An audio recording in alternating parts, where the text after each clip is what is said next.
तो चलिए बच्चा लोग शुरू करते हैं सेक्टर ऑफ इकोनॉमी का, इंडियन इकोनॉमी का second question. And the question is why is organise sector preferred by the employees.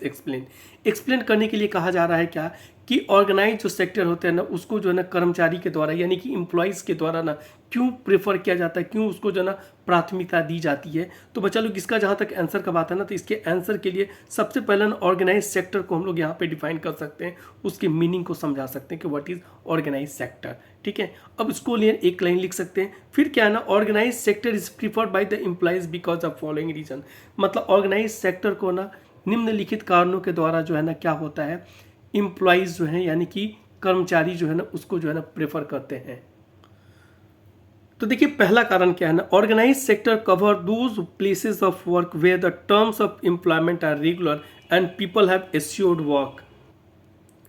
Organise sector के अंदर जो है ना वो सारे जो है ना वर्क प्लेसेस आते हैं, यानी कि काम वाले जो जिस जगह पे काम होते हैं, या फिर हम बोले क्या कि कार्य के स्थल जो है ना वो सारे कार्य स्थल आते हैं जहाँ पे ना terms of employment are regular, जहाँ पे जिस शर्त के आधार पे आपको जो है एम्प्लॉय किया गया है, आपको जो है रोजगार दिया गया है, उन सारे वो जो शर्त जो होते हैं ना वो शर्त क्या होते हैं ना रेगुलर होते हैं। मतलब उसमें कोई फेर बदल नहीं होता है।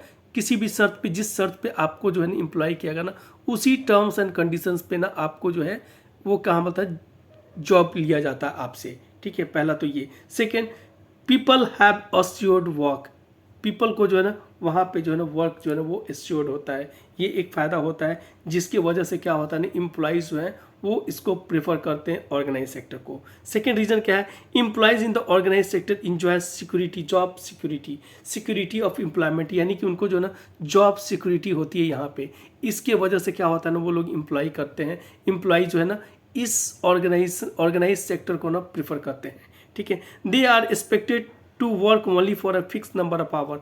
मतलब कि जितने घंटे जो है ना एक fix number of the hour जो है ना उनसे समझा जाता है, उनसे एक्सपेक्ट किया जाता है कि वो एक fix number of the hours को ना क्या करे, वो काम करे। मतलब कितना घंटा काम करना होता है बिल्कुल उसके लिए तय होता है उन लोगों के लिए ऑर्गेनाइज सेक्टर में। And they are paid overtime for more work. अगर ज़्यादा उनसे काम लिया जाता है ना तो इसके लिए क्या होता है ना उन सारे जो फिक्स आवर है उनसे कहीं ज़्यादा अगर काम लिया जाता है ना तो इसके लिए ना उनको जो ना ओवर टाइम भी दिया जाता है, यानी कि एक्स्ट्रा पेमेंट किया जाता है उनके वर्क के लिए। Employees get paid leave, payment during holidays, provident for gratuity in the organise sector. देखिए अब क्या है ना एम्प्लॉइज़ को ना क्या क्या और फ़ायदे मिलते हैं और क्या क्या बेनिफिट मिलते हैं। पहला कि अगर वो छुट्टी पे जाते हैं ना तो छुट्टियों का उनके पैसे नहीं कटते। ठीक है, यानी कि उनको जो है ना पेड लीव जो होता है ना कंपनी रूल के अनुसार जो है ना क्या होता है उनको पेड लीव भी मिलता है। ठीक है, और पेमेंट ड्यूरिंग हॉलीडेज, हॉलीडेज के समय में ना उनको क्या होता है ना पेमेंट भी मिलता है। ठीक है ना, ये एक फ़ायदा होता है। फिर क्या होता है ना पीएफ, जिसको कि प्रोविडेंट फंड कहते हैं, प्रोविडेंट फंड का भी प्रावधान होता है, यानी कि उसको वहाँ भी ये भी प्रोविज़न होता है। ठीक है ना, ग्रेचुटी, यानी कि ग्रेचुटी होता है ना एक तरह का अनुदान राशि होता है जो कि कंपनी के साथ अगर कोई एम्प्लॉय जो है ना कुछ ईयर्स उसके साथ अगर काम कर लेता है ना तो उसके बाद जो है ना कंपनी क्या होती है ना, कंपनी क्या होता है उनको जो है एक तरह से अनुदान देता है, एक तरह से ग्रेचुटी देता है। जब वो कंपनी से क्या होता है ना छोड़ते हैं या दूसरे कंपनी को जब लीव करते हैं, दूसरे कंपनी के लिए जाते हैं, या फिर वो रिटायरमेंट अगर होता है उनका, तो वो क्या होता है ना कंपनी जो है उनको जो है ना ग्रेचुटी देती है। तो ये एक फ़ायदा होता है। ठीक है, they are expected to get medical benefits etcetera. मतलब मेडिकल बेनिफिट्स में उनको मिलने का भी जो है ना वो भी फ़ायदा होता है कि मेडिकल बेनिफिट्स का भी फ़ायदा होता है उनको।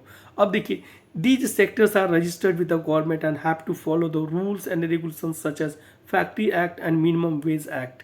ठीक है, अब देखिए क्या है ना कि एम्प्लॉइज़ को ना और क्या क्या बेनिफिट होता है। तो पहला चीज़ होता है क्या कि ये जो सेक्टर जो होता है ना ये सेक्टर जो है ना गवर्नमेंट से रजिस्टर्ड होता है। ठीक है ना, गवर्नमेंट से ये सेक्टर रजिस्टर्ड होता है और इसके वजह से क्या होता है ना यहाँ पे रूल्स एंड रेगुलेशंस को फॉलो किया जाता है, जो कि गवर्नमेंट रूल्स एंड रेगुलेशंस होते हैं जिसमें फैक्ट्री एक्ट के अनुसार जो भी प्रावधान है उसको फुलफिल किया जाता है। एम्प्लॉयज़ को उससे फ़ायदा होता है। सेकेंड फ़ायदा होता है मिनिमम वेज एक्ट।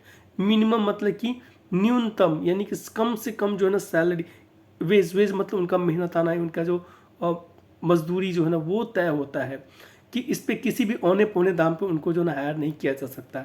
उसके लिए ना एक मिनिमम वेज देना होता है। ठीक है, ये एक फ़ायदा हो जाता है जो कि इसके वजह से, इन सारे कारणों की वजह से क्या होता है ना, कोई भी एम्प्लॉय जो है ना वो ऑर्गेनाइज सेक्टर को प्रेफर करता है। तो इस तरह से जो है हम इसको कंक्लूड कर सकते हैं कि needless to say that due to job security coupled with culture, work culture in accordance with law, the organise sector is preferred by the employees. यानी कि एम्प्लॉयज़ के द्वारा इसलिए प्रेफर किया जाता है वर्क ऑर्गेनाइज सेक्टर को क्योंकि यहाँ पे जॉब सिक्योरिटी के अलावा जो है ना एक वर्क कल्चर यहाँ पे पैदा होता है जो कि कानून के अकॉर्डेंस में होता है, यानी कि कानून के अनुसार होता है। ठीक है, और इस वजह से क्या होता है ना, एम्प्लॉयज़ जो हैं वो क्या होते हैं, प्रिफर करते हैं ऑर्गेनाइज सेक्टर को। तो इस तरह से बच्चा लोग हम लोग इस आंसर को ना डेवलप कर सकते हैं। थैंक यू बच्चा लोग।